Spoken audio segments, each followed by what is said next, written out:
یہودیوں کا اٹل فیصلہ ہے کہ وہ اللہ کے نور کو اپنے منہ کی پھونکوں سے بجھائے گا۔ اس کو اچھی طرح نوٹ کر لیجئے کہ تاریخ انسانی میں خیر و شر کی جو کشمکش رہی ہے، ہمارا ایمان یہ ہے کہ اصل میں ایک طرف ابلیس اور اس کی ذریت ہے، صلبی بھی مانوی بھی، دوسری طرف اللہ کے رسول اور ان کے امتی رہے۔ ستیرہ کار رہا ہے ازل سے قائم روس، چراغ مصطفی سے شرار مولا بھی کشمکش چالو۔ قرآن مجید میں 7 مقامات پر قصہ آدم و ابلیس ہے۔ اللہ سے اس نے مہلت مانگی قیامت تک کے لیے کہ مجھے مہلت دے کہ میں ثابت کر سکوں کہ آدم اور اس کی ذریت، اس کی نسل تیری وفادار نہیں رہے، میں انہیں گمراہ کر کے چھوڑوں۔ قرآن کا ہر طالب علم جانتا ہے اللہ نے اسے مہلت دی، اور اس نے پھر جو دھمکی دی تھی، بار بار آیا میں آدم کی نسل کا اغوا کر کے رہوں گا، انہیں گمراہ کر کے رہوں گا، ان پر سامنے سے حملہ کروں گا، پیچھے سے حملہ کروں گا، دائیں سے حملہ آور ہوں گا، بائیں سے حملہ آور ہوں گا، اور تو دیکھے گا اے پروردگار کہ تو نے جو مقام اور مرتبہ خلافت عطا کیا آدم کو، آدم کی ذریت اس کی اہل ثابت نہیں۔ یہ چیلنج ہے جو قرآن مجید میں آیا ہے۔ اب ایک بات یہ نوٹ کیجیے کہ اس ذریت آدم کا جو ازلی دشمن ہے ابلیس، اس کا سب سے بڑا ایجنٹ اس دنیا میں کئی ہزار برس سے یہودی ہے۔ دنیا میں انسانوں میں ان کے سب سے بڑے ایجنٹ کارندے، وہ مغضوب علیہم قوم، وہ ملعون قوم، لعن الذین کفروا من بنی اسرائیل علی لسان داؤد و عیسی ابن مریم۔ تاریخ یہ بتا رہی ہے کہ ان کی دشمنی ہمیشہ رہی، تمام انبیاء سے رہی۔ حضرت مسیح علیہ السلام کو انہوں نے اپنے پر پڑھتے کیوں نہیں پڑھ رہا ہے؟ خود نبی اکرم صلی اللہ علیہ وسلم اور آپ کے صحابہ کے ساتھ جو معاملہ رہا، میں اس پر تاریخ اور سیرت بیان نہیں کر سکتا، صرف قرآن مجید کی گواہی دے رہا ہوں۔ لَتَجِدَنَّ أَشَدَّ النَّاسِ عَدَاوَةً لِلَّذِينَ آمَنُوا الْيَهُودَ وَالَّذِينَ أَشْرَكُوا۔ تمام انسانوں میں مسلمانوں کے بدترین دشمن یہودی اور مشرک۔ یہ یہودی میں چاہتا ہوں کہ تاریخ جو ہماری امت مسلمہ کی ہے، اس کے حوالے سے ان کا جو بھی کردار رہا ہے اس پر ایک نظر ڈال لیجیے۔ سب سے پہلے عبداللہ ابن سبا یہودی نے اسلام کا لبادہ اوڑھ کر مسلمانوں کو آپس میں ٹکرایا، الفتنۃ الکبریٰ، 1,00,000 مسلمان ایک دوسرے کی تلواروں اور نیزوں سے ختم ہوئے۔ خلافت کی توسیع کا جو سیلاب چل رہا تھا، تھمتا نہ تھا کسی سے سیل رواں ہمارا، وہ آپس کی چپکلش سے، خانہ جنگی سے، اس سیلاب سے آگے بڑھنے کی توسیع کا معاملہ ختم ہوا۔ اس کے بعد تاریخ ایک عجیب حقیقت سامنے لاتی ہے، جس کی گواہی خود انہوں نے دی ہے۔ بن گوریان نے جو کتاب لکھی ہے اس میں تسلیم کیا، مسلمانوں کی مہربانی، ایک رؤوف اور رحیم رسول کی امتی ہونے کے ناطے ان میں شفقت اور رحمت، جیسے اللہ تعالیٰ نے حضور سے کہا قرآن میں 2 مرتبہ، اے نبی آپ کی رافت اور شفقت سے یہ کافر اور منافق فائدہ نہ اٹھانے پائے۔ یا ایھا النبی جاہد الکفار والمنافقین واغلظ علیہم، ان پر سختی کی ہے، لیکن یہ کہ حضور کا اپنا ایک مزاج تھا، شفقت، رحمت للعالمین بنا کر بھیجے گئے۔ اسی کا عکس تھا صحابہ کرام میں۔ سب سے پہلا سہارا جو انہیں ملا ہے، 550 برس کے بعد انہیں یروشلم میں داخلے کی اجازت حضرت عمر نے دی ہے رضی اللہ تعالیٰ۔ ورنہ 70 عیسوی میں جب ٹائٹس نے یروشلم کو برباد کیا، ہیکل سلیمانی کو مسمار کیا، 1,33,000 یہودی ایک دن میں قتل کیے، اور اس وقت سے جو جلا وطن کیا ہے، تو یہ یروشلم میں داخل نہیں ہو سکتے تھے 550 برس تک، تاکہ اللہ تعالیٰ نے حضرت عمر رضی اللہ تعالیٰ عنہ کے دست مبارک پر یروشلم کو فتح کرایا، اور آپ نے پھر اس کو ڈکلیئر کیا اوپن سٹی۔ یہاں عیسائی بھی آئے، یہودی بھی آئے، اگرچہ ایک حقیقت تاریخی لوگوں کے علم میں نہیں ہے۔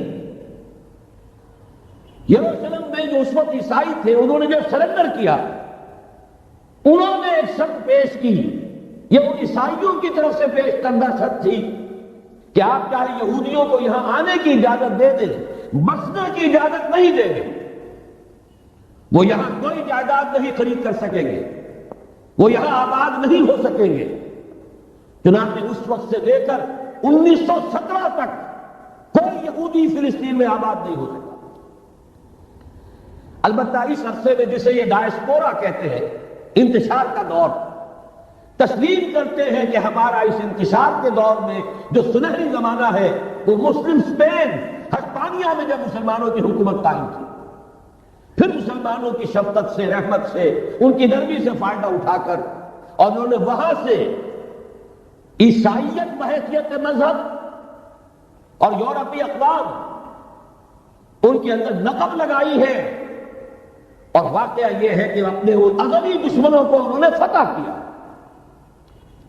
اس کو بھی اچھی طرح سمجھ لیجئے، مسلم اسپین سے انہوں نے آزاد خیالی، حریت فکر، اس کے عنوان سے جو کام شروع کیا تھا، اسی کے نتیجے میں یورپ میں پروٹیسٹنٹ مذہب پیدا ہوا۔ جب تک رومن کیتھولک مذہب کا وہاں غلبہ تھا، وہاں یہودیوں پہ بہت سخت پرسیکیوشن بھی ہوتی تھی، انہیں سودی کاروبار کرنے کی اجازت نہیں تھی، لیکن انہوں نے پروٹیسٹنٹس کے ذریعے سے سودی کاروبار کی اجازت لی۔ نمبر 2، آزادی کے نام پر جنسی بے راہ روی کو فروغ دیا، سود کا جال پھیلا کر مالیاتی طور پر اپنی شکنجے میں یورپ کو کس لیا۔ اور تیسری طرف سائنٹیفک جو ترقی ہو رہی تھی اس کا رخ مادہ پرستی کی طرف پھیر کر جدید دجالی تہذیب کی بنیاد ڈالی۔ علم تو بہت بڑی نعمت ہے، لیکن یہ علم انسان کے لیے مضر ثابت ہوا کیوں؟ اس لیے کہ مادہ پرستی اور الحاد، مذہب کی دشمنی جب یہ کسی قوم کے اندر آ جاتی ہے تو ظاہر ہے کہ اب جتنے وسائل اس کے پاس آ جائیں گے وہ منفی مقاصد کے لیے استعمال ہوں گے، ان کے نتیجہ انسانوں کے حق میں خیر نہیں شر کی صورت میں برآمد ہوگا، اور وہی در حقیقت آج کی یہ دجالی تہذیب۔ اس کا جو سب سے زیادہ تلخ بات ہے، ذرا نوٹ کیجئے، ماضی قریب تک رومن کیتھولک عیسائی یہودیوں کو دشمن سمجھتے تھے اور یہودیوں کو حضرت مسیح کو سولی پر چڑھانے کا مجرم سمجھتے تھے۔ اگرچہ ہمارا عقیدہ ہے کہ اللہ نے انہیں بچایا، زندہ آسمان پر اٹھایا، لیکن یہ کہ عیسائی بھی مانتے ہیں، یہودی بھی مانتے ہیں کہ ہم نے مسیح کو سولی دے دی۔ عیسائیوں کے عقیدے میں ان کا انتقال سولی پر ہوا، پھر دوبارہ زندہ ہو کر آسمان پر اٹھائے گئے۔ یہ تو ہم جانتے ہیں کہ حقیقت یہ ہے، وما قتلوہ وما صلبوہ ولکن شبہ لہم، ایک ایسے ہی ان کے لیے شبہ کی صورت پیدا کر دی گئی۔ وما قتلوہ، یقینا ہرگز قتل نہیں کیا، بل رفعہ اللہ الیہ، اللہ نے انہیں اپنی طرف اٹھا لیا۔ بہرحال انہوں نے ابھی حال ہی میں پوپ سے بھی ایک فتویٰ حاصل کر لیا کہ یہودیوں پر جرم نہیں ہے، الزام نہیں ہے مسیح کو سولی دینے کا۔ تاریخ بدل گئی، جو 1900 برس تک ایک تاریخ چلی آ رہی تھی، میں ایک جنبش قلم پوپ صاحب نے انہیں اس ذمہ داری سے بری۔ اور آپ نے دیکھا ہوگا حال ہی میں اسحاق ریبین جب یہ واشنگٹن سے واپس آ رہا تھا، جب کچھ وقفہ پڑ گیا تھا، جو مصالحت کی گفتگو ہو رہی تھی پی ایل او کے ساتھ، تو واشنگٹن سے واپس آتے ہوئے پوپ سے مل کر آیا۔ اب ویٹیکان نے تسلیم کر لیا ہے اسرائیل کو، اب سفارت خانہ ویٹیکان کا یروشلم میں کھلنے والا ہے۔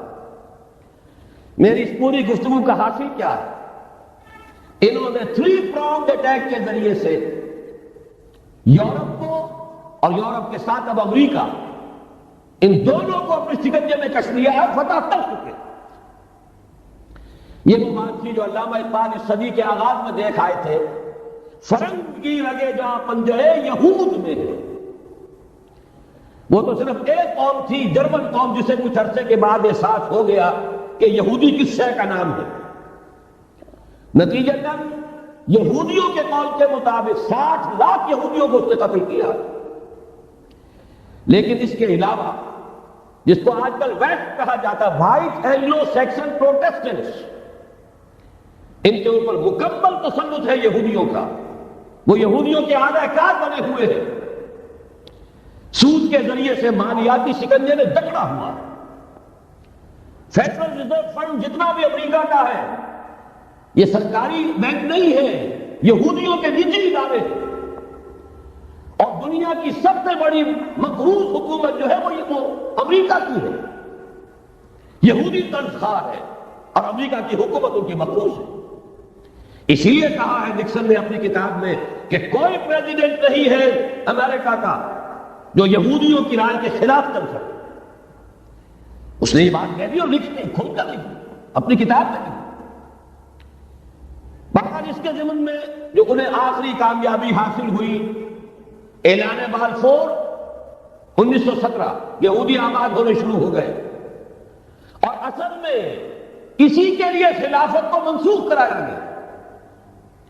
سلطان عبدالحمید، اگرچہ یہ ترکی خلافت جو ہے مرد بیمار کمزور، پھر بھی وہ مسلمانوں والا جذبہ اتنا تھا، انہیں بڑی سے بڑی رشوت پیش کی گئی تھی.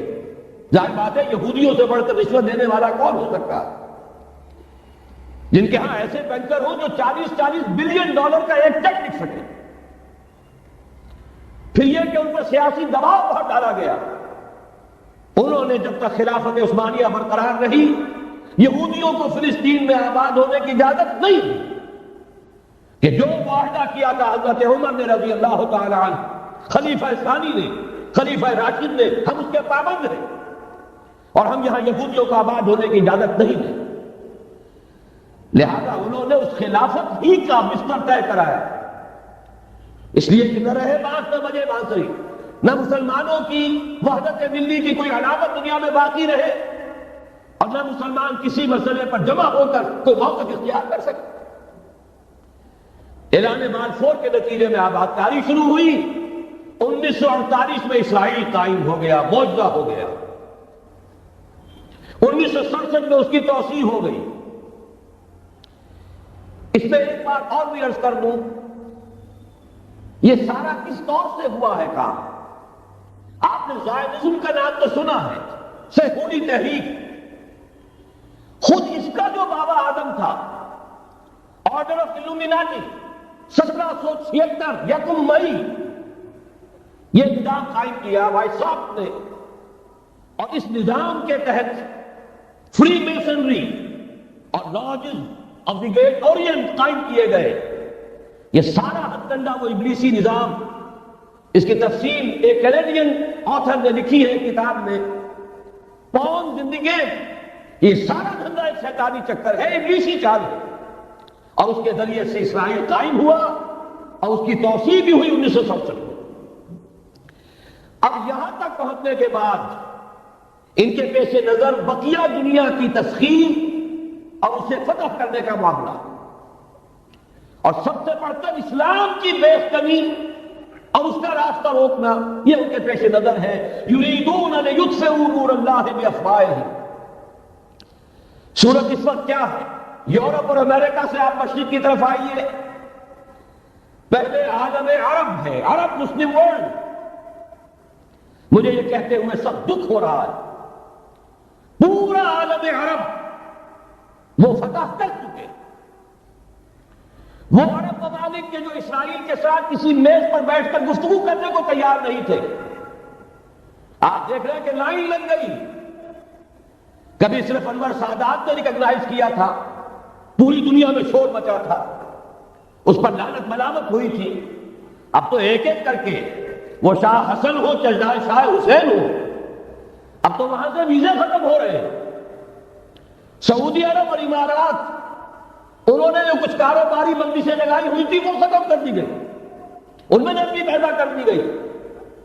یہ صورتحال ہے کہ واقعتاً ان کی جو عالمی تسخیر کا پروگرام ہے وہ آگے بڑھ رہا ہے. اور بدقسمتی سے امت مسلمہ کا جو قلب ہے، اس امت کا قلب امیین پر مشتمل ہے. هو الذی بعث فی الامیین رسولا منہم. یتلو علیہم آیاتہ ویزکیہم الی آخر الآیہ. حضور بھی امی تھے، انہی میں سے تھے صلی اللہ علیہ وسلم. لیکن آج وہ قلب جو ہے عالم اسلام کا وہ یہودیوں کے شکنجے میں کسا جا چکا ہے. اکثر وہاں کے جو حکمران ہیں امریکہ کے ایجنٹ ہیں، اسٹوڈنٹس ہیں. یہ حالات جہاں تک عالم عرب کا تعلق ہے کل حقائق ہے جو بیان کر رہا ہوں، اس لیے کہ آپ کے سامنے رہنا چاہیے. یہ اقبال نے کہا کہ دنیا کو ہے پھر مار کا روح و بدن پیش، ابلیس نے پھر اپنے درندوں کو ابھارا، اللہ کو پاور دیے مومن پہ بھروسہ، ابلیس کو یورپ کی مشینوں کا سہارا. یہ دوبارہ ایک بہت بڑے پیمانے پر حق و باطل کا گھمسان کا رنگ پڑنے والا ہے.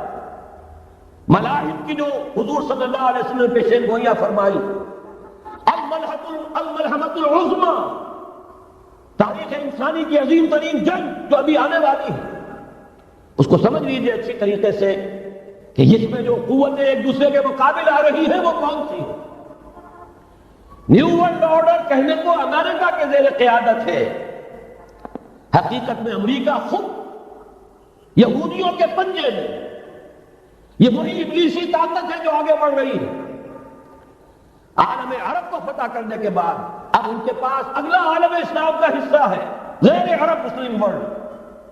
ایران ہے، اس کے شمال مشرق میں ترکستان ہے، روسی اور چینی، مشرق میں افغانستان ہے، پاکستان ہے. یہ ایک بہت بڑا سالڈ بلاک ہے. اس کے بعد اگرچہ ہندوستان آتا ہے، بھارت، ظاہر بات ہے کہ وہاں مسلمان اقلیت میں ہے سوائے کشمیر کے، لیکن یہ نوٹ کیجئے کہ وہاں بھی کم سے کم 15-18 کروڑ مسلمان موجود ہیں. آج بھی دنیا کا سب سے بڑا ملک جس میں مسلمانوں کی تعداد اور جن کی نفری سب سے بڑھ کر ہے وہ بھارت. اس کے بعد پھر انڈونیشیا، ملائیشیا ہے. اس سے آگے ہے پھر فار ایسٹ، ابھی انہیں فتح کرنا ہے. نیو ورلڈ آرڈر کا یوں سمجھئے کہ ابھی یہ ہارڈ نٹ ٹو کریک، ابھی ایک لوہے کا چنا ہے چائنا کی شکل میں موجود. اور مجھے یاد آ رہا ہے ڈی گال کے الفاظ بہت سے لوگوں نے سنے ہوں گے. اس نے کہا تھا کہ ہم نے خامخواہ روس کو اپنا دشمن بنا لیا ہے، وہ تو ہمارا بھائی ہے، وائٹ ریسس، وہ تو بنیادی طور پر یورپین قوم ہے. Beware of the yellow masses of the east, تمہیں گھبرانا چاہیے، تمہیں خبر لینی چاہیے. وہ مشرق بعید کے جو زرد رو لوگ ہیں، China, Indo China, Japan, yellow recess.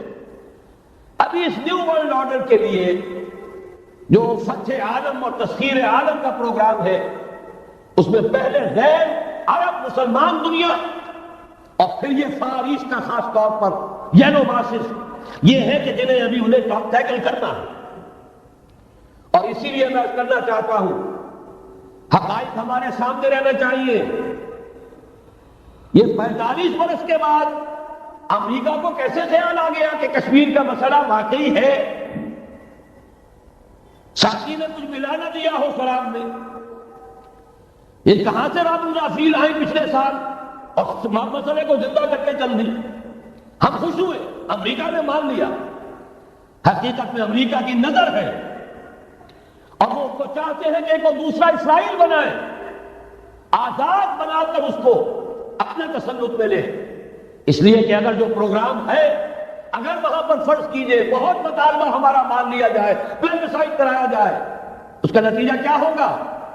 آپ کو آزاد کشمیر سے بھی اپنی فوجیں نکالنی پڑے گی، آپ کو گلگت اور بلتستان سے بھی فوجیں نکالنی پڑے گی، بھارت بھی ادھر سے فوجیں نکالے گا. اور رہ جائے گا کون؟ یہ ٹھاٹ پڑا رہ جائے گا. جب راج چلے گا بنجارا، رہ کون جائے گا؟ پھر تو وہی راج کرے گا جو یو این او پر قابض ہے. اور پھر ظاہر بات ہے کہ اس کے پاس دولت کے انبار اور جو بھی ان کی چالاکیاں اور ہوشیاریاں ہیں، ہو سکتا ہے کہ وہ اسے ایک نئے اسرائیل کی شکل دے. بہرحال ایک طرف تو بدی کی یہ قوتیں ہیں، اس کے مقابلے میں خیر کی قوت کون سی ہے؟ خیر کی طرف تو کہاں سے؟ اس سے پہلے کہ میں اس موضوع پر آؤں، اب میں آپ کے سامنے وہ نوید خلافت جو میری آج کی گفتگو کا عنوان ہے، اگرچہ کنٹراسٹ بہت بڑا ہے، حالات اتنے خراب، خیر کی کوئی امید نہیں، کہیں سے کوئی اچھی خبر نہیں آتی، لیکن یہ کہ وہ نوید خلافت سب سے پہلے تو انہی دونوں آیات کے حوالے سے واللہ متم نورہ ولو کرہ الکافرون، اللہ لازماً اپنے نور کا اتمام فرماتا رہے گا چاہے یہ کافروں کو کتنا ہی ناگوار ہو۔ وَمَكَرُوا وَمَكَرَ اللَّهُ وَاللَّهُ خَيْرُ الْمَاكِرِينَ، شر کی قوت اپنی چالیں چل رہی ہے، اللہ کی اپنی تدبیریں ہیں، جو آخری نتیجہ نکلنے والا ہے وہ کیا ہے؟ هُوَ الَّذِي أَرْسَلَ رَسُولَهُ بِالْهُدَىٰ وَدِينِ الْحَقِّ لِيُظْهِرَهُ عَلَى الدِّينِ كُلِّهِ وَلَوْ كَرِهَ الْمُشْرِكُونَ۔ دیکھیے جب میں آیت آپ کو سنائی، مسلمانوں کے سب سے بڑے دشمن کون؟ یہودی اور مشرک۔ پہلی آیت میں یہودیوں کا تذکرہ ہوا، انہیں مشرک نہیں کہا، کافر کہا۔ یریدون لیطفئوا نور اللہ بافواہہم واللہ متم نورہ ولو کرہ الکافرون۔ اگلی آیت میں اب آیا اللہ نے تو اپنے رسول صلی اللہ علیہ وسلم کو بھیجا ہی اس لیے ہے، اس قطعی فیصلے کے ساتھ بھیجا ہے، الہدیٰ کتاب ہدایت، ہدایت کاملہ قرآن مجید دے کر، دین حق، نظام عدل و قسط، نظام عدل اجتماعی، سچا دین، سچا نظام دے کر بھیجا تاکہ غالب کرے اسے کل کے کل دین پر، پورے نظام زندگی پر، وَلَوْ كَرِهَ الْمُشْرِكُونَ، چاہے یہ مشرکوں کو کتنا ہی ناگوار ہو۔ یہ بات تو ہو کر رہے گی، اور اس کو نوٹ کر لیجئے کہ چونکہ حضور کی بعثت ہوئی پوری نوع انسانی کے لیے، وَمَا أَرْسَلْنَاكَ إِلَّا كَافَّةً لِلنَّاسِ بَشِيرًا وَنَذِيرًا، جب تک پوری نوع انسانی پر اللہ کا دین غالب نہ ہو جائے، اس آیت مبارکہ میں اللہ کا جس فیصلہ کا اعلان کیا گیا ہے گویا کہ ابھی وہ پورا نہیں ہوا، ہونا ہے۔ اسی لیے کہا تھا اقبال نے وقت فرصت ہے کہاں، کام ابھی باقی ہے، نور توحید کا اتمام ابھی باقی، کل نور ارضی پر، کل عالم انسانیت پر اللہ کا دین غالب ہو کر رہے۔ اس کی پھر نوید جو اور سورہ نور میں آئی ہے، اگر آپ کے پاس یہ ہے موجود 4 ورقہ نکال لیجیے، متن کو دیکھیے۔ خلافت کا وعدہ، حدیث مبارک ہے حضرت نعمان بن بشیر، یہ آیت جو ہے یہ سورہ نور کی ہے، وعد اللہ الذین آمنوا منکم وعملوا الصالحات، مسلمانوں تم میں سے جو لوگ ایمان اور عمل صالح کا حق ادا کر دیں گے، دعا کیجئے اللہم ربنا اجعلنا منہم، اللہ ہمیں اس کی توفیق دے، اللہم وفقنا لہذا، اللہ ہمیں اس کی توفیق عطا فرما۔ لیکن اگر تم یہ کر دو گے تو اللہ کے 3 وعدے ہیں، لَيَسْتَخْلِفَنَّهُمْ فِي الْأَرْضِ كَمَا اسْتَخْلَفَ الَّذِينَ مِن قَبْلِهِمْ، انہیں زمین میں خلافت عطا کرے گا لازماً، جیسے کہ ان سے پہلوں کو عطا کی تھی۔ یاد کر لیجیے وہ آیت سورہ صاد کی، یا داؤد انا جعلناک خلیفۃ فی الارض، جیسے حضرت داؤد حضرت سلیمان کو خلافت اور حکومت عطا کی، ایسے یہ مسلمانوں تمہیں عطا کرے۔ وَلَيُمَكِّنَنَّ لَهُمْ دِينَهُمُ الَّذِي ارْتَضَىٰ لَهُمْ، اور ان کا وہ دین اسلام جو اللہ نے ان کے لیے پسند کر لیا ہے اسے تمکن، غلبہ عطا کرے گا۔ وَلَيُبَدِّلَنَّهُمْ مِن بَعْدِ خَوْفِهِمْ أَمْنًا، اور وہ بدل دے گا خوف کی حالت کو امن کی حالت سے۔ یہ 3 وعدے اصل میں ایک ہی ہیں۔ مسلمانوں کو خلافت عطا ہو جائے، ظاہر بات ہے دین کا غلبہ ہوگا، دین کا غلبہ ہو گیا، مسلمانوں کی حکومت ہو گئی، مسلمانوں کے لیے کوئی اندیشہ نہیں، خوف نہیں۔ اب نوٹ کیجئے تاریخی اعتبار سے جو اب وہ خیر کی بات چلنی شروع ہوئی،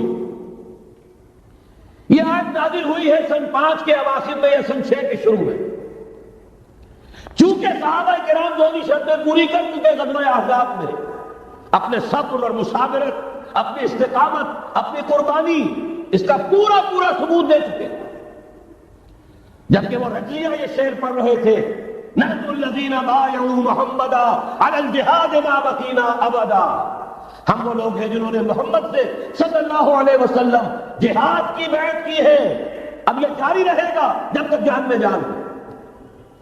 لہذا شرطیں چونکہ پوری ہو چکی، لہذا اللہ کی طرف سے اس کی جزا، اس کا بدلہ، وعدہ شروع ہو گیا پورا ہونا۔ سن 6 میں صلح حدیبیہ ہو گئی، انا فتحنا لک فتحا مبینا، سن 7 میں خیبر فتح ہو گیا، 8 میں مکہ فتح ہو گیا، 9 میں پورے عرب کی صفائی کر دی گئی، موپنگ اپ آپریشن، فَإِذَا انْسَلَخَ الْأَشْهُرُ الْحُرُمُ فَاقْتُلُوا الْمُشْرِكِينَ حَيْثُ وَجَدتُّمُوهُمْ۔ گویا کہ پورے جزیرہ نما عرب پر وہ نظام قائم ہو گیا، اللہ کی حکومت اور اس کے نیک بندوں کی خلافت۔ اس کے بعد کل 24 برس میں یہ نظام کہاں سے کہاں پہنچا، ترکستان کے علاقے سے لے کر اور شمالی افریقہ کا اکثر و بیشتر علاقہ شامل، یہاں اب اللہ کا نور جگمگا رہا ہے، توحید کا ڈنکا بج رہا ہے۔ البتہ جیسا کہ میں عرض کر چکا ہوں، پھر وہ یہودی سازش، آپس کا اختلاف، خانہ جنگی قدم رک گئے۔ نہ صرف یہ کہ قدم رک گئے، حادثہ اس سے بھی بڑا ہوا، زوال شروع ہو گیا۔ یہ جو اس کے بعد سے آج تک ہماری تاریخ ہے 1400 برس کی، اس کے لیے ایک حدیث ہے جو اس کتاب سے کہ 4 صفحے پر درج ہے، یہ اگر آپ کو نہیں بھی ملا ہے تو جاتے ہوئے لے کے جائیے گا، یہ ہمارا ہدیہ ہے۔ اس لیے کہ جو مایوس کن حالات ہیں جن سے ہم دوچار ہیں، ان میں ہمارا حال یہ ہے کہ سمجھ لیتے مجھے نا امیدی کیا قیامت ہے کہ دامان خیال یار چھوٹا جا رہے مجھ سے، امید کا دامن ہاتھ سے چھوٹ جاتا، کیسے حالات سیدھے ہو جائیں گے، کیسے خلافت آ جائے گی۔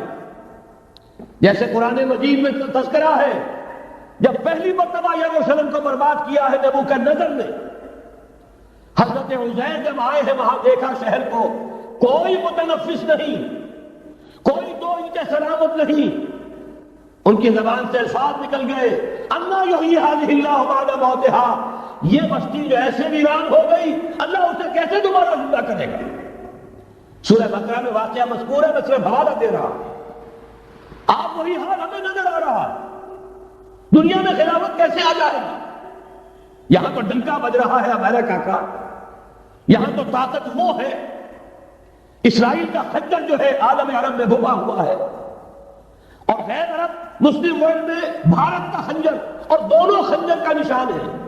کبھی نقشہ دیکھا ہو، اسرائیل تو واقعتاً خنجر کے مانند تھا، جب تک یہ ویسٹ بینک شامل نہیں ہوا تھا اس کی شکل بالکل خنجر تھی، اوپر دستہ اور نیچے وہ پھل، عالم عرب کے سینے میں پیوست۔ یہی بھارت کا حال ہے، آپ نقشہ دیکھیے، کشمیر خنجر کے دستے کے مانند ہے اور نیچے وہ تکون جا رہی ہے، اور اسی نے جدا کیا ہے عالم اسلام کا ایک حصہ جو مغربی پاکستان کے ساتھ ہو گیا، اور وہ جو بنگال مشرقی پاکستان سے ہوتے ہوئے انڈونیشیا ملائیشیا علیحدہ ہو گئے۔ اس پورے کو ذہن میں رکھیے تو یہاں بھی وہ خنجر اسی طرح پیوست ہے۔ حالات اتنے مایوس کن، ہماری کوئی حیثیت نہیں، ہمارے حکمرانوں کے دنیا میں مذاق اڑتے ہیں، ہمارے وسائل ان کے زیر تسلط ہیں، ان کے قبضے میں ہیں، ہماری پالیسیاں وہ بناتے ہیں، ہمارے لیے بجٹ انسٹرکشن وہاں سے آتی ہیں، ٹیکسیشن پالیسیز ان کے احکام کے مطابق بنتی ہیں، پھر کہاں سے ہو جائے گا؟ انا یحیی ھذہ اللہ بعد موتھا، کیسے زندہ کرے گا؟ میں اس کے لیے آپ کو یہ حدیثیں سنانا چاہتا ہوں تاکہ وہ یقین پیدا ہو۔ ایمان بالغیب جو پہلی شرط ہے قرآن مجید کی ہدایت سے استفادے کی، الف لام میم ذالک الکتاب لا ریب فیہ ھدی للمتقین الذین یؤمنون بالغیب۔ نبی نے خبر دی صلی اللہ علیہ وسلم، اور آپ نے اپنی تاریخ، اپنی امت کی کل تاریخ کے 5 ادوار گنا دیے۔ حضرت نعمان بن بشیر کی حدیث مسند احمد بن حنبل، تکون النبوۃ فیکم ما شاء اللہ ان تکون، مسلمانوں تمہارے مابین نبوت قائم رہے گی، موجود رہے گی، یعنی میں بنفس نفیس تمہارے مابین رہوں گا جب تک اللہ چاہے گا۔ ثم يرفع اللہ اذا شاء يرفعها، پھر جب اللہ چاہے گا نبوت کو اٹھا لے گا، یعنی میرا انتقال ہو جائے گا۔ دوسرے دور کی خبر دی، ثم تكون خلافت علی منہاج النبوہ، پھر ایک دور آئے گا خلافت کا، این نبوت کے نقش قدم پر، کوئی فرق نہیں ہوگا، وہی نظام جو میں نے قائم کیا ہے یوں کا تو قائم رہے گا، میرے نقش قدم پر وہ خلافت ہوگی۔ فرمایا وہ بھی رہے گا جب تک اللہ چاہے گا، پھر وہ بھی ختم ہو جائے گا۔ پھر فرمایا تیسرا دور آئے گا، ثم تکون ملکن عاضا، ظالم ملوکیت، بادشاہی، محل بنیں گے، ٹھاٹ جمیں گے، ظلم کا سکہ روا ہوگا، ناجائز قتل ہوں گے، حجاج ابن یوسف کے ہاتھوں سینکڑوں تابعی محمد ابن قاسم بلا کر شہید کر دیے گئے، ورنہ اسی وقت پورا یہ جزیرہ نمائے ہند جو ہے، انڈین پیننسولا، اس وقت پورا کا پورا مسلمان ہو جاتا۔ لیکن ملوکیت کو کبھی یہ برداشت نہیں ہوتا کہ کوئی شخص پبلک کے اندر مقبول ہونا شروع ہو جائے، پاپولر ہونا شروع ہو جائے، ان کے اقتدار کے لیے خطرہ ہو سکتا ہے۔ اسی دور ملوکیت میں واقعہ کربلا ہوا، حسین ابن علی رضی اللہ تعالی عنہما شہید ہوئے۔ اسی ظالمانہ حکومت کے دور میں واقعہ ہررا ہوا، مدینے کی بے حرمتی ہوئی 3 دن تک۔ اسی کے دور میں حضرت عبداللہ ابن زبیر رضی اللہ تعالی عنہما شہید ہوئے۔ میں کیا گنواؤں، حضور نے جو فرمایا ثم تکون ملکا عاضا، کاٹ کھانے والی ملوکیت، یہ اسی کی شرح ہے۔ فرمایا یہ دور بھی رہے گا جب تک اللہ چاہے گا، پھر جب اللہ چاہے گا اسے بھی اٹھا دے گا۔ پھر چوتھا دور آئے گا، ثم تکون ملکا جبریا، پھر بادشاہی ہوگی غلامی کے ساتھ۔ میں نہیں کہہ سکتا اس وقت صحابہ نے اس کا مطلب کیا سمجھا ہوگا، اب چونکہ یہ دور ہمارے سامنے سے گزر چکا ہے، بلکہ ایک اعتبار سے ہم اسی دور میں سانس لے رہے ہیں، لہذا بات سمجھ میں آ رہی ہے کہ وہ ملوکیت چاہے ظالم تھی، بادشاہ مسلمان تو تھے، کلمہ گو تو تھے، ان میں بہت اچھے بھی ہوئے ہیں۔ تاریخ انسانی میں مسلمانوں کے جیسے عمدہ مثالیں ہیں عمدہ بادشاہوں کی، شاید تاریخ کے اندر کوئی اور مثالیں پیش نہ کی جا سکیں۔ لیکن یہ کہ اس کے بعد جو دور آیا، کہیں ہم تاج برطانیہ کے غلام بن گئے، ملکہ برطانیہ، شاہ برطانیہ، ہز میجسٹیز گورنمنٹ، ہر میجسٹیز گورنمنٹ، کہیں فرانس کے، کہیں اٹلی کے، کہیں ہالینڈ کے، کہیں اور کسی کے، فرانس کے، اس طرح سے پورا عالم اسلام جو ہے کولونیل دور کے اندر غلامی کے دور میں چلا گیا۔ یہ چوتھا دور تھا، لیکن یہاں تھوڑا سا توقف کر لیجئے۔ یہ چوتھا دور ایک درجے میں ختم ہو گیا ہے، کہتے ہیں دنیا والے کولونیل دور ختم ہو گیا، حقیقت میں ختم نہیں ہوا، براہ راست حکمرانی ختم ہوئی ہے، انڈائریکٹ رول جاری ہے، ریموٹ کنٹرول کے ذریعے سے وہی حکومت کر رہے ہیں، بٹن وہیں سے دبتے ہیں، ہم جا کر جھولیاں انہی کے سامنے بساتے ہیں، انہی سے کبھی سرمایہ کاری کی بھیک مانگتے ہیں، کبھی قرضوں کی بھیک مانگتے ہیں، ان کے چشم و ابرو کے اشاروں کے منتظر رہتے ہیں، ہماری جنگ اور صلح ان کے تابع ہے، ہمارے تمام وسائل ان کے تسلط میں ہیں۔ وہ دور ابھی ختم نہیں ہوا، فرق صرف یہ ہے پہلے براہ راست حاکم تھے، آج بالواسطہ حاکم ہیں۔ لیکن حضور نے فرمایا صلی اللہ علیہ وسلم یہ دور بھی ختم ہو کر رہے گا۔ یوں سمجھیے جیسے کراچی میں لاڈی کورنگی میں کئی نمبر آتے ہیں بسوں میں، کراچی لاڈی نمبر 1، لاڈی نمبر 2، لاڈی نمبر 3، پھر کہیں 3.5 بھی ہوتا ہے۔ آج ہم بیچ میں کھڑے ہیں اس چوتھے دور کے، کہ حضور کے قول کے مطابق ملکن جبرین، یا دور ابھی جاری ہے، نصف ختم ہو گیا ہے، نصف ابھی باقی۔ لیکن ایک بات تو بڑی تلخ ہے، ابھی بقیہ نصف میں بڑی قیامتیں گزرنے والی ہیں۔ اسی بقیہ نصف میں وہ معرکہ پیش آنے والا ہے، اسی میں وہ ملاحم ہوں گے، اسی میں وہ الملحمۃ العظمیٰ ہوگی، اسی میں دجال اکبر کا ظہور ہوگا، اس میں ہمارے اوپر تکالیف اور مصائب ابھی اور اس کے سائے گہرے ہوں گے، اور کچھ روز فضاؤں سے لہو برسے گا، اور غمناک کے تاریک اندھیرے ہوں گے، لیکن اس کے بعد فرمان نبوت پوری شان کے ساتھ ظاہر ہوگا۔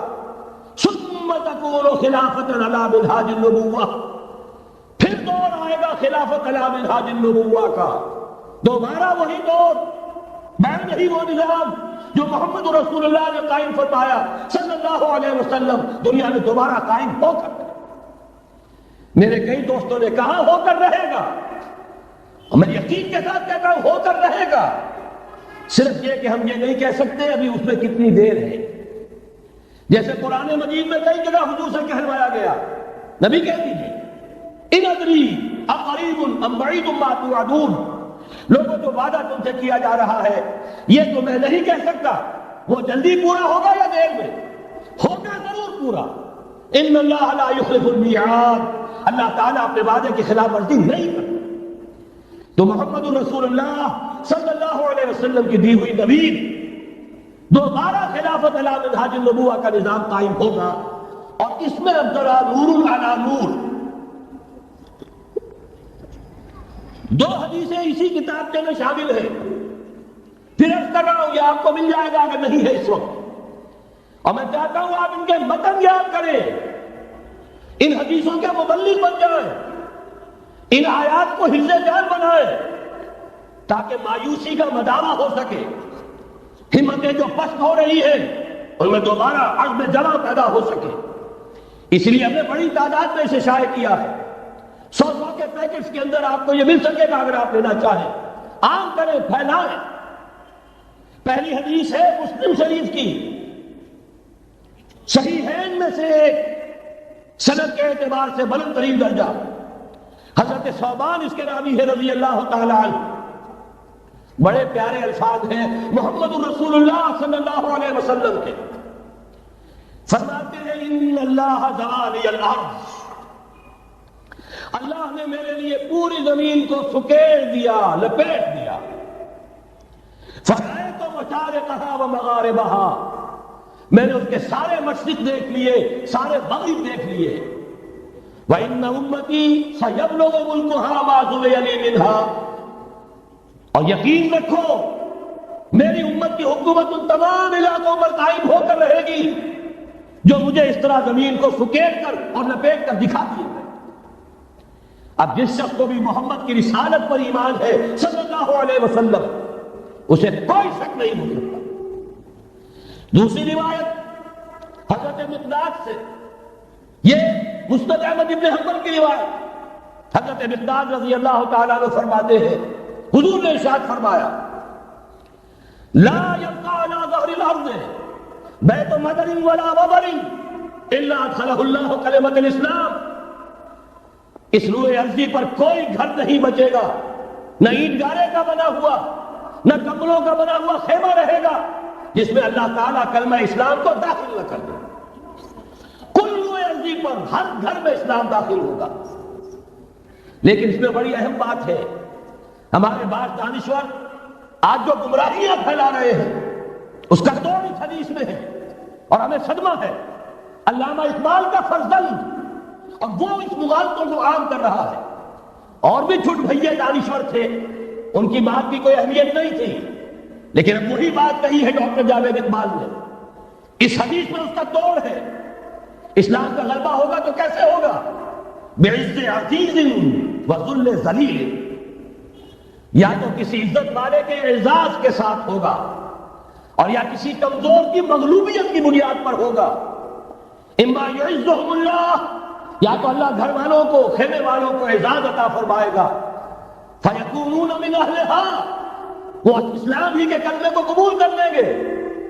وَإِمَّا يُذِلُّهُمْ، یا اللہ انہیں مغلوب کر دے گا، فَيَدِينُونَ لَهَا، اور ان کے لیے لازم ہوگا کہ وہ اسلام کی تابعداری اختیار کریں. یہی دو راستے ہیں. یہی سورہ توبہ میں بتایا گیا تھا. ان یہودیوں سے، ان نصارہ سے مسلمانوں جنگ جاری رکھو، حتیٰ یؤتوا الجزیۃ عن ید وہم صاغرون، یہاں تک کہ اپنے ہاتھ سے جزیہ پیش کریں، چھوٹے بنے، اسلام کی بالادستی کو قبول کریں. میثاق مدینہ یہ تو اصل میں جد و جہد کے دوران کا ایک مرحلہ ہے. دوران میں تو کبھی صورتحال بدلتی ہے، تدبیریں ہوتی ہیں، صلح بھی ہوتی ہے، جنگ بھی ہوتی ہے. آخری فیصلہ قرآن کا کیا ہے؟ مسلمان اور غیر مسلم مل کر ایک امت نہیں بن سکتے، ایک ملت نہیں بن سکتے. اسی بنیاد پر پاکستان بنایا. دو قومی نظریے کا سب سے بڑا پرچارک علامہ اقبال، وطنی قومیت کی نفی کرنے والا شدید ترین الفاظ میں علامہ اقبال، اور اس کے فرزند جو ہے وہ ایک قوم ہونے کا تصور دے رہے ہیں مسلمانوں اور غیر مسلموں. یہاں تو ایک ہی راستہ ہے. صحابہ کرام کی فوجیں جب نکلی جہاں گئی تین آلٹرنیٹیوز. ایمان لے آؤ، ہمارے برابر کے ہوگے، بھائی ہوگے، جان مال عزت آبرو املاک جائیداد ہر چیز جیسی ہے ویسی رہے گی، ہمارے کندھے سے کندھا لگا کر کھڑے ہوگے. یہ نہیں تو چھوٹے بنو، اسلام کی بالادستی قبول کرو، جزیہ دینا منظور کرو، اور یہ بھی نہیں تو صرف ایک تھرڈ آپشن ہے، آؤ میدان میں، تلوار ہمارے اور تمہارے درمیان فیصلہ کرے گی. یہ ہے تاریخ. آخری بات جو کہی گئی سورہ توبہ میں وہ تو یہ ہے. میثاق مدینہ تو درمیان کی تدبیر ہے، معاہدات ہوتے ہیں. معاہدات تو مشرکین عرب سے ہوئے جس کی کامل تفسیر کی برات من اللہ ورسولہ الی الذین عاہدتم من المشرکین. سارے معاہدات آج ختم کیے جا رہے ہیں، اعلان حق کیا جا رہا ہے، کوئی معاہدہ نہیں ہے. باطل تو ہی پسند ہے، حق لا شریک ہے، شرکت بیان ہے، حق و باطل نظر قبول. علامہ اقبال تو یہ کہہ رہے ہیں. بارہ ذہن میں رکھیے، حضرت مقداد کی اس حدیث نے بہت بڑا عقدہ حل کیا ہے. اسی لیے جب حضور سے یہ الفاظ سنے حضرت مقداد نے تو کہتے ہیں فقلت، میں نے اپنے دل میں یہ کہا وَيَكُونَ الدِّينُ كُلُّهُ لِلَّهِ. یہ جو سورہ انفال میں الفاظ آئے ہیں، دین پورا کا پورا اللہ کے لیے ہو جائے گا، یہ تبھی ہوگا جبکہ کل روئے ارضی پر کوئی گھر نہ بچے، کوئی خیمہ نہ رہے جو یا تو اس کے گھر والے اور خیمے والے اسلام لے آئے یا اسلام کی تابع داری قبول کر لیں، تب کے لیے تیار ہو، تب ہوگا. اسی کو اقبال نے کہا تھا جواب شکوہ میں، وقت فرصت ہے، کہا کام ابھی باقی ہے، نور توحید کا اتمام ابھی باقی. لیکن یہ جو حدیثیں میں نے آپ کو سنائی ہے، علامہ اقبال نے در حقیقت انہی کا نقشہ کھینچا ہے. آسماں ہوگا سحر کے نور سے آئینہ پوش، اور ظلمت رات کی سیما پا ہو جائے گی. پھر دلوں کو یاد آ جائے گا پیغام سجود، پھر کبھی خاک حرم سے آشنا ہو جائے گی. آج جو کچھ دیکھتی ہے لب پہ آ سکتا نہیں، محض حیرت کو کہ دنیا کیا سے کیا ہو جائے گی. شب گریزاں ہوگی آخر جلوہ خورشید سے، یہ چمن معمور ہوگا لبہ توحید سے.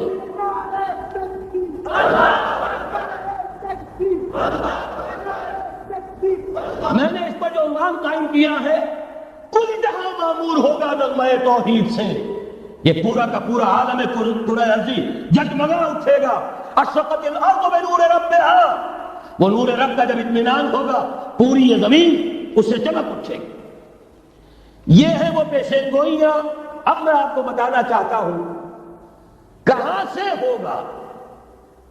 موٹی سی بات یہ ہے، پہلے خلافت علی منہاج النبوہ کا نظام قائم ہوا، کل روئے ارضی پر ایک دم نہیں ہو گیا.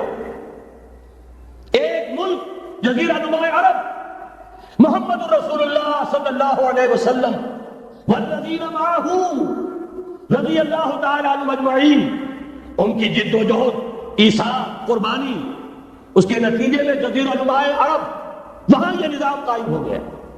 پھر پھیلا، پھر توسیع ہوئی. 3 لشکر نکلے تھے، مشرق مغرب شمال. شمال میں اوشیائے کوچک ترکی کا علاقہ، مشرق میں خراسان تک، مشرق میں یہ ماوراء النہر تک، مغرب میں بحر اوقیانوس تک. دشت و دشت ہے، دریا میں چھوڑے ہم نے، بحر ظلمات میں دوڑا دیے گھوڑے ہم نے. اب بھی یہی ہوگا، کسی ایک جگہ سے ہوگا. یہ میں اب آپ کو بتانا چاہتا ہوں کہاں سے ہوگا. پہلے اس کے جو شواہد ہیں وہ سمجھ لیجئے، پھر حدیثیں میں سامنے لاؤں گا.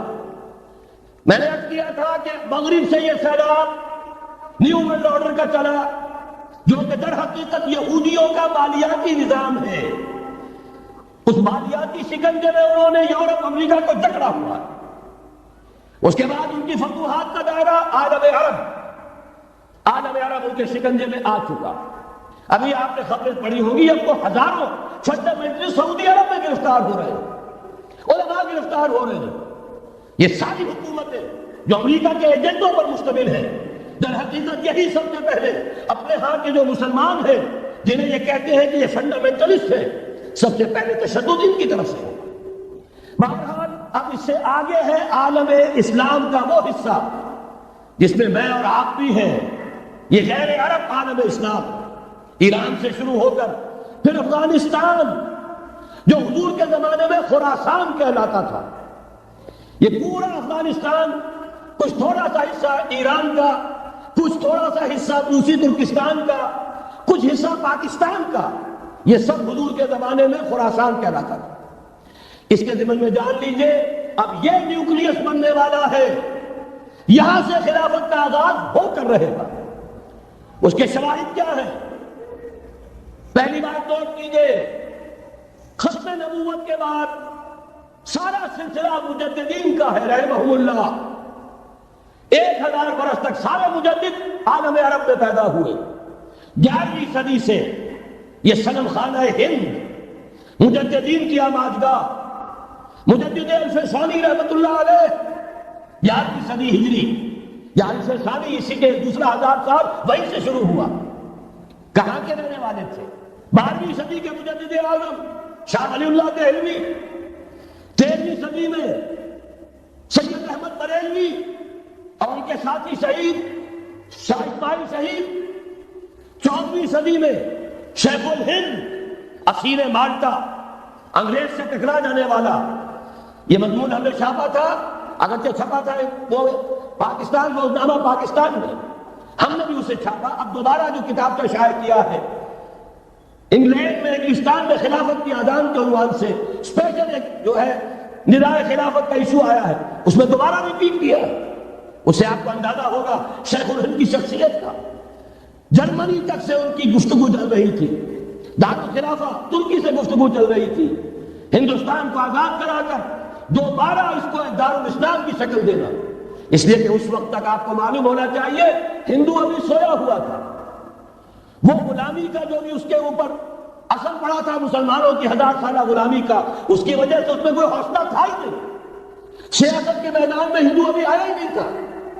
اس وقت اگر کہیں وہ تجویز کامیاب ہو جاتی، وہ برلن پلان، وہ ریشمی رومال تحریک، تو واقعہ یہ ہے کہ 30 برس اور یہ بر عظیم پاک و ہند انگریز کا غلام نہ رہتا۔ وہ تحریک نہیں۔ پھر یہ کہ اگر خلافت کو ختم کیا گیا تو احتجاجی تحریک کری تو یہاں، اور کس شد و مت کے ساتھ بولی اماں محمد علی کی جان بیٹا خلافت میں دے دو، پورا بر عظیم پاک و ہند گونج اٹھا۔ گاندھی کو شریک ہونا پڑا تحریک خلافت میں، کہاں گاندھی کہاں خلافت۔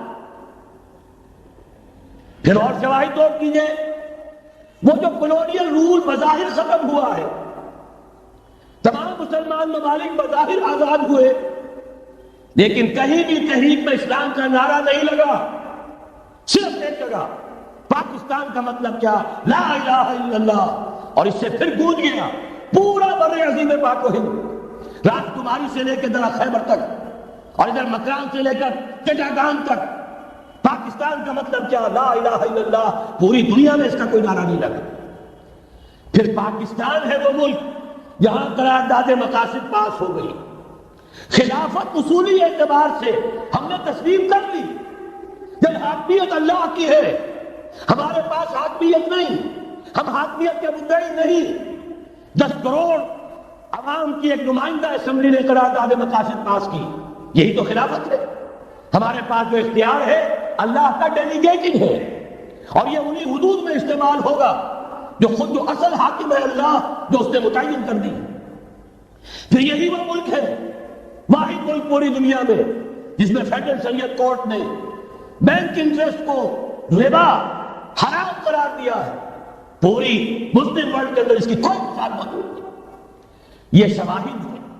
علامہ اقبال جیسا مفسر مفکر یہاں پیدا ہوا، مولانا مودودی جیسا مصنف یہاں پیدا ہوا، مولانا الیاس جیسا مبلغ یہاں پیدا ہوا، شیخ الہند جیسا مجدد یہاں پیدا ہوا۔ پورے عالم اسلام میں اس کی کوئی مثال موجود نہیں۔ اور میں تو ایک اور بات کی طرف کہتا ہوں، اللہ کے معاملات بڑے عجیب ہیں۔ یہ جو جنگیں ہونے والی ہیں، یہ جو خیر و شر کا مارکا، دنیا کو ہے پھر مارکا ہے روح و بدن پیش، تہذیب نے پھر اپنے درندوں کو ابھارا، اللہ کو پاور دیے مومن پہ بھروسہ، ابلیس کو یورپ کی مشینوں کا سہارا۔ یہ جو ابھی مارکا گرم ہونے والا ہے، پہلا حصہ میں آپ کو بتا چکا، شیطان، اس کا ایجنٹ یہودی، ان کے سب سے بڑے کارندے زائنسٹ، ان کے جو اس وقت اعلی کار ہیں west white Anglo Saxon Protestants جو امریکہ کے زیر سرکردگی نیو ورلڈ آرڈر لے کر چلے ہیں، جو حقیقت میں نیو ورلڈ آرڈر ہے۔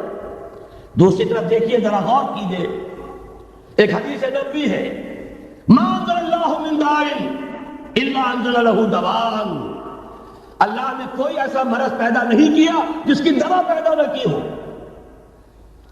اسرائیل 1948 میں قائم ہو رہا ہے، پاکستان 1947 میں وجود میں آیا۔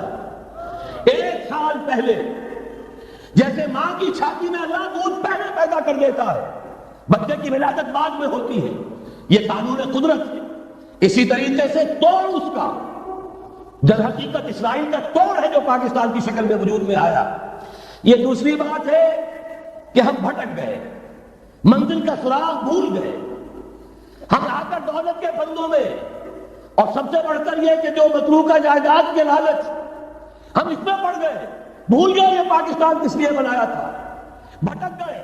بہرحال میں ان شواہد کی بنا پر یہ یقین رکھتا ہوں، پورا ٹرکش بیلٹ سلسلہ مجددیہ نقشبندیہ کے ساتھ، یہ پورا سلسلہ افغانستان سے چلیے، ترکستان سے چل کر ترکی تک، پورا یہ جو نان عرب ورلڈ ہے، نان عرب مسلم ورلڈ، وہ سلسلہ مجددیہ حضرت احمد سرہندی رحمت اللہ علیہ، گردن نہ جھکی جس کے جہانگیر کے آگے، جس کے نفس گرد سے جنگی آرات، یہ انہی کا سلسلہ ہے جو پورے ٹرکش بیلٹ میں آپ کو نظر آئے گا۔ پھر شاہ ولی اللہ جیسا مفکر، بہرحال یہ تمام شواہد ہیں، اور میرے لیے تو سب سے بڑے شواہد جو ہے اب وہ احادیث دیکھیے جو حضور نے بیان فرمائی۔ جب یہ معرکہ گرم ہوگا، ایک حدیث ہے، حضور فرماتے ہیں، ابن ماجہ کی روایت ہے حضرت عبداللہ ابن حارث رضی اللہ تعالیٰ عنہ سے، یخرج ناس من المشرق یودعون للمہدی یعنی سلطانہ، جب اس عالم عرب میں، دیکھیے ایک بات میں عرض کر چکا ہوں، بڑی تلخ بات ہے، عالم عرب ہمارا بہتر حصہ ہے، افضل حصہ ہے، ان کو اللہ نے فضیلت ہم سے بہت زیادہ دی ہے۔ سب سے بڑی فضیلت یہ محمد خود صلی اللہ علیہ وسلم عرب تھے، یہ رتبہ بلند ملا جس کو مل گیا۔ پھر مستقل فضیلت، اللہ کا کلام ان کی زبان میں موجود ہے، مادری زبان، لہذا اگر انہوں نے کوتاہی کی، انہوں نے پیٹھ دکھائی، بہت بڑے مجرم ہیں، اس میں کوئی شک نہیں۔ اور یہی وجہ ہے یہ سارے ملاحد وہی ہونے ہیں، ایسی ایسی بھاری جنگیں، حضور فرماتے ہیں اتنے لوگ ہلاک ہوں گے کہ پرندہ اڑتا چلا جائے گا، اترنے کی جگہ نہیں ملے گی، لاشیں ہی لاشیں ہوں، یہ شکل ہونے والی ہے۔ اور میں تو چونکہ ایک مضمون اور کتاب کی شکل میں بھی شائع ہو چکا ہے، جس میں کہ حضور کی اس حدیث کے حوالے سے میری امت پر بھی وہ سب کچھ وارد ہوگا جو سابقہ امت پر ہوا، اسی کے حوالے سے عرض کر چکا ہوں۔ اگر اس صدی میں ہولوکاسٹ میں 60 لاکھ یہودی مارا گیا ہے، تو اسی کا دوبارہ چڑھوا جو ہے امت مسلمہ پر بھی آنے والا ہے۔ لیکن اس کے بعد پھر ان کے لیے فوجیں جائیں گی مشرق سے، وہاں جو امام ہوں گے، جو بھی ان کو لیڈ کر رہے ہوں گے، حضرت مہدی، یہ تصور ذہن میں رکھیے۔ ہمارے مابین اور عیسائیوں کے مابین حضرت مسیح کی ذات مشترک، اگرچہ ان کا یہ عقیدہ ہے کہ وہ سولی دیے گئے، فوت ہو گئے، معاذ اللہ ثم معاذ اللہ، پھر زندہ ہو کر آسمان پر گئے، پھر آئیں گے۔ ہم کہتے ہیں نہیں، وہ سولی دیے ہی نہیں گئے، وہ زندہ آسمان پر اٹھائے گئے، واپس آئیں گے۔ گویا کہ بہت حد تک اشتراک ہے، لیکن ایک اختلاف بھی ہے۔ اسی طرح حضرت مہدی کے بارے میں شیعہ اور سنی تصورات میں اتفاق بھی ہے، اختلاف بھی۔ یقیناً امت مسلمہ، امت عرب، مجھے تو اقبال کا وہ شعر یاد آتا ہے، خون اسرائیل آ جاتا ہے آخر جوش میں، توڑ دیتا ہے کوئی موسیٰ کرشمے سامری، تو کیا خون اسماعیل جوش میں نہیں آئے گا؟ حضرت اسماعیل کی نسل میں حضور، اور حضور کی صاحبزادی حضرت فاطمہ رضی اللہ تعالی عنہ، حضور نے فرمایا میری اس بیٹی کی نسل میں اللہ تعالیٰ ایک شخص کو اٹھائے گا جو اس وقت مسلمانوں کی قیادت کرے گا۔ یہ چیز ہمارے اور اہل تشیع کے مابین مشترک، فرق یہ ہے وہ سمجھتے ہیں کہ ان کے 12ویں امام کہ جو آج سے 1200 برس قبل روپوش ہو گئے تھے وہ ظاہر ہوں گے، ہمارے نزدیک نہیں، وہ پیدا ہوں گے، نو مولود ہوں گے، عام انسانوں کی طرح آئیں گے، ہوں گے نسل فاطمہ میں سے رضی اللہ تعالی عنہ، اور وہ اس وقت عربوں کی قیادت کریں گے۔ خون اسماعیل آ جائے گا آخر جوش میں، اور کوئی حضرت مہدی وہ آئیں گے اور اٹھیں گے اور قیادت کریں گے، دجال سے مقابلہ کریں گے اور ملاحم کے اندر قیادت فرمائیں گے، لیکن ان کی مدد کے لیے مشرق سے فوجیں آئیں گی۔ گویا کہ پہلے مشرقی کسی ملک میں یہ نظام قائم ہو چکا ہوگا، کوئی ایسی طاقت وجود میں آ چکی ہوگی کہ جب وہاں بھٹی دہکے گی تو وہاں کے مسلمانوں کی امداد مشرقی ممالک سے آئے گی۔ اور ایک دوسری حدیث میں، یہ تو ترمذی کی روایت ہے، کتب حدیث میں تیسرے نمبر پر کتاب یہی ہے، صحیح بخاری، صحیح مسلم، پھر یہ جامع ترمذی، اس میں حضرت ابو ہریرہ سے روایت ہے، یخرج من خراسان رایات السود، خراسان میں بتا چکا ہوں حضور کے زمانے کا خراسان، افغانستان، کچھ حصہ پاکستان کا، کچھ روسی ترکستان کی آزاد ریاستیں جو ابھی ہوئی ہیں، تھوڑا سا حصہ ایران کا، یہ خراسان بزرگ، یہ اولڈ گریٹر خراسان، یہاں سے فوجیں چلیں گی، سیاہ علم برآمد ہوں گے اور کوئی طاقت انہیں روک نہ سکے گی، ان کا منہ پھیر نہ سکے گی، یہاں تک کہ وہ ایلیا حضور کے زمانے میں یروشلم کا نام تھا، یہاں تک کہ ایلیا میں جا کر نصب ہوتا ہے۔